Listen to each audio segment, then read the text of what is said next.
Hi, I'm Claire, and this week for MVS From, I'm going to be talking about vulnerability and man's orientation.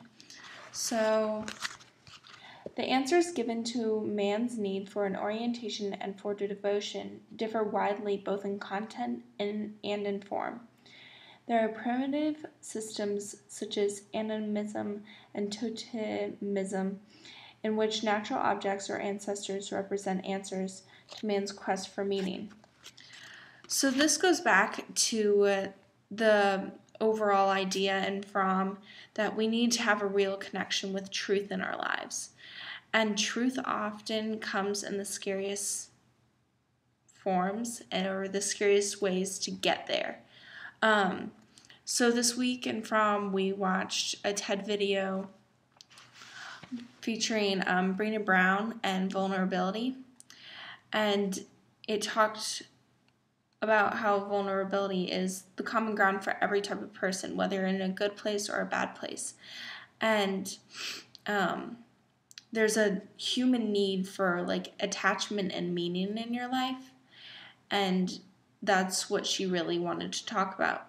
And when you're lacking that meaning in your life, there's usually a lack of connection. So what she discussed was there are those who believe that they are worthy of belonging, and then there are those who believe they are unworthy of this belonging. And what she discovered through her research was those who believed they were worthy of belonging had the courage to be imperfect, which thus created the attribute of wholeheartedness in their actions and the way they presented themselves and acted.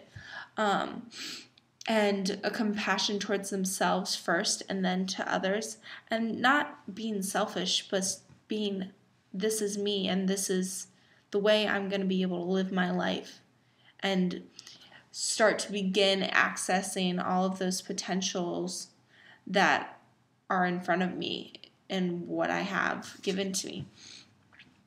There's also the connection that they have with themselves and with others.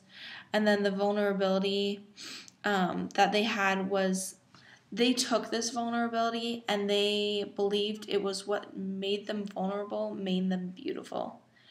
And I've been in situations, everyone's been in situations where they felt vulnerable.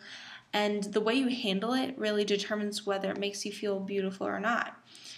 It could be the opportunity for you to do something amazing with yourself and with your life. And oftentimes, if you go into that situation being vulnerable, but having in the back of your mind, I'm worthy of this, I'm worthy of going through this and getting the result that I am working towards, whether you know that result or not, or know what that purpose is or not, there's this belief in this difference in the way you work and the way it works out for you to create a better life. And then there were those who lacked the belief of their belonging. And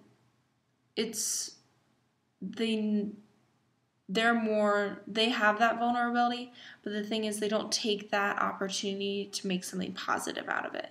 And I'm not saying optimism is a realistic motive, but optimism can be used in a realistic way. If you say, I can't do this, I can't do this, I can't do this, most likely you're not going to be able to do this. So if you say, I could do this or I can do this, it gives you a sense of it's possible. It's not dead before you even started.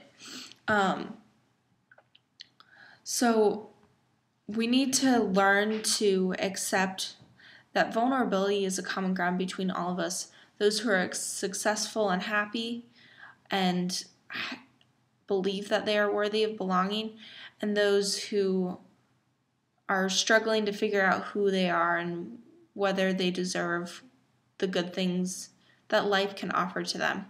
We all are vulnerable at times, and it's one of the scariest feelings, emotions, sensations in the world. I think it's the worst and the greatest. So it's a confusing thing to think about. And it comes down to how you decide to handle it. It's also working towards understanding and trusting the belief that I am enough, which is what Brené Brown she wrapped up her presentation with, was I am enough. I'm enough for myself. I'm enough for the world. I'm enough for what I want to accomplish in my life. I'm enough to access all the potential I have stored into this wonderful life that's been given to me as this is a gift to live. And so many people, I think, get caught up in, oh, I hate this feeling of being vulnerable or going through something hard, which can really, really get to you. And it's gotten to me before. But if you take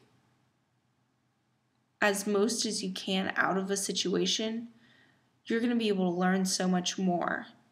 So I could probably tone it down a bit, but like when I study for a test, I study as much as I can, knowing I didn't waste the opportunity of, well, I could have done this, I could have done that. And you can't do that for everything because you can't always gauge and measure everything, but it's kind of an example of this is your life, make the most out of it. And your vulnerability is just a way to know that you're working towards making some progress if you're taking those risks to make a difference in your life. And for myself, it's being vulnerable with like what my beliefs are and what I'm discovering, because I have a set of beliefs and morals and ethics, but I'm still figuring that out. I'm still figuring out what I want for my life. And so many people believe, oh, I have to go to college, I have to decide a major, this has to be what I do for the rest of my life. I don't think it's what we have to do for the rest of our lives, but it's the next stage of our life. You can figure out yourself because it's yourself that's getting you through this time that's been given to you.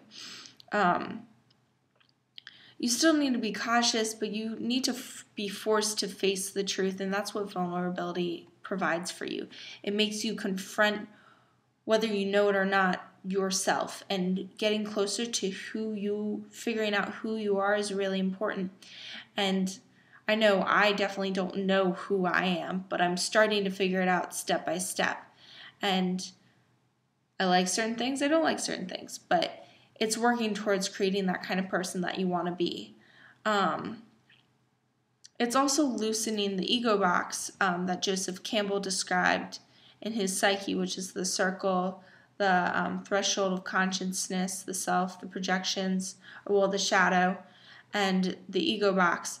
And I think what we talked about in class is instead of having a box with walls, making that box be filled with love.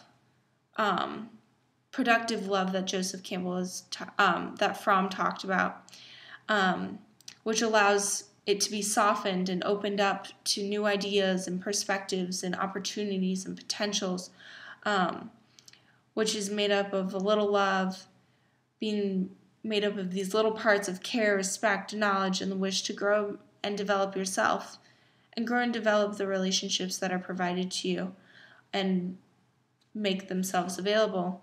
So I encourage you to work towards believing that you are enough for yourself. I'm going to work towards doing that as well, and thanks.